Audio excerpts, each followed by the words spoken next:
kind. Oh, I am so excited to have our next guest here.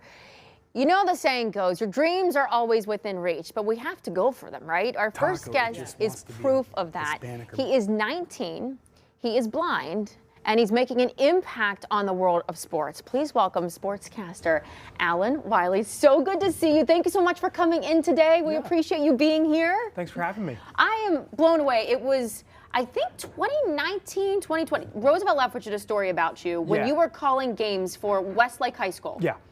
And since then, your career has taken off, and you're still in college. It's crazy, you know. I remember the first interview I did on Fox 8, 2021. It was before the Westlake game that Westlake ended up winning pretty handily. If you were to tell me then that I would be on so many national syndicated shows, I would have probably called you crazy.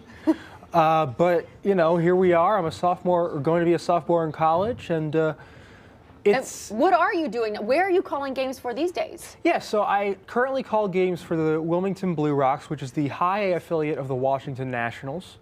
And this fall, I plan to help out with games. This fall and winter, I plan to help out with games the 76ers G League affiliate, the Delaware Bluecoats, which is funny, which is cool because the stadiums are actually not too far from each other.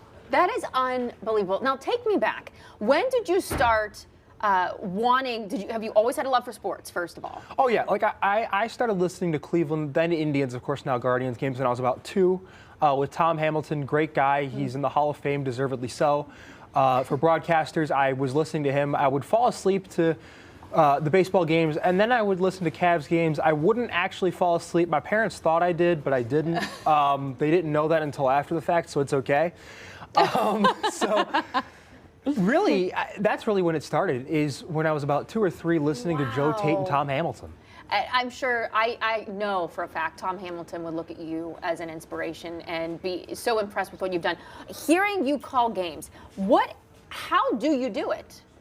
It's a lot of listening, to be honest with you. It's just a lot of listening, and that doesn't necessarily go to just the play-by-play guy. Of course, I listen to the play-by-play person. He makes my job a lot easier. You know, he or she makes my job a lot easier. I listen to the referees if I can hear them, the players on the field, the crowd reactions are also huge for me, the PA announcer, just any small detail that I can get, that I can give the people as much of an accurate description as I can and make them feel like that they're a part of the game. I listen to it, and it works pretty well. Does your imagination, do you just let it run wild? Because it really seems that you envision in your brain what is happening when you hear it, and you come up with some of the most creative lines, I must say. Yeah, I mean, my imagination's a big part of it. You know, it started with me doing calling my own games from my room, much to the chagrin of my brother. Be quiet! And it's really evolved from there. You know, when somebody says this, you know, they're on a 2-on-1 fast break the other way, I imagine 2 people running like heck to get to the basket, and the other dude doing whatever he can to either impede that progress or block a shot or just steal it. And really, the imagination is what helps me, because it makes me feel like I'm on the field with the players.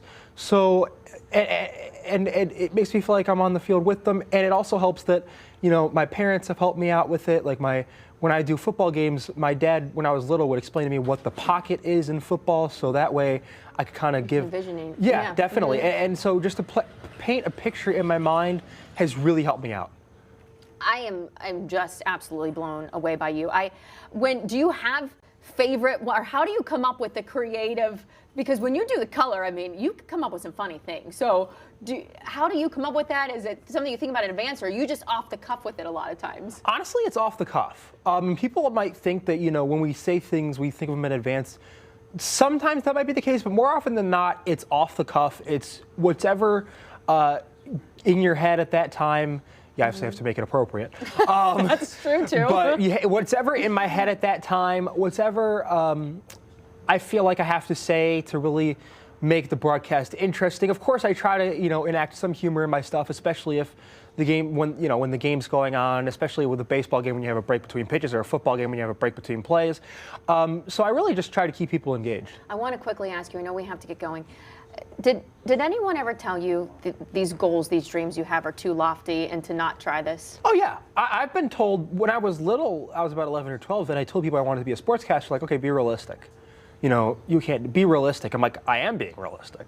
I love that you've not only proven them wrong, you have shoved it in their faces. Yeah, yeah. I mean, what is the ultimate goal for you? I want to be a sports talk show host for preferably national. Really anywhere would work for me. The sky's the limit for you. You're a rock star. National, anywhere. You're a rock star. You truly are. I am so grateful to know you. I can't wait to see where your career goes. And again, I know Tom Hamilton would be absolutely. Have you ever had the chance to meet him? He's a great guy, and we've kept in touch over there. He's a wonderful, wonderful good. person. I'm glad that you two have connected then, because I was going to say we have to make that happen if it hasn't. You're amazing. Thank you for coming in today. Dad's here. I know he's so proud of you. I can't even imagine.